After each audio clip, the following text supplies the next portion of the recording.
Ang unit na ito ay ilang beses na kinargahan ng refrigerant pero sumisingaw pa rin, nauubos pa rin ang kargang refrigerant. So nag-leak test kami and nakita nga namin na yung leak ay dito mismo sa liquid line shut-off valve, sa mismong body niya nagkaroon ng leak. Napakaliit lang, halos hindi mo mapansin.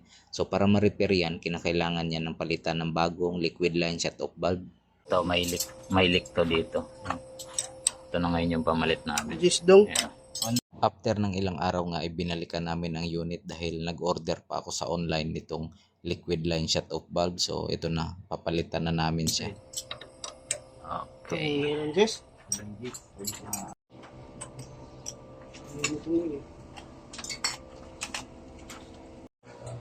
Ayun na yung bago.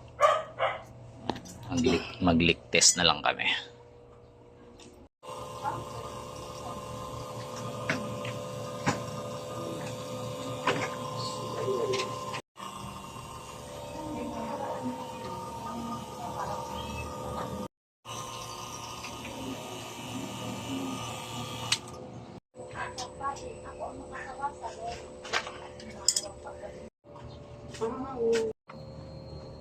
Under na.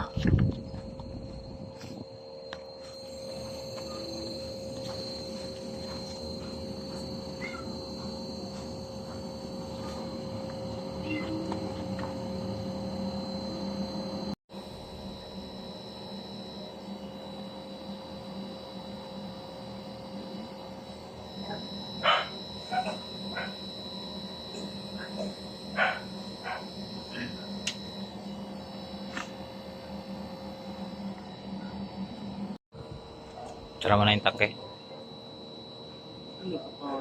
Diyan, andyan sa likod.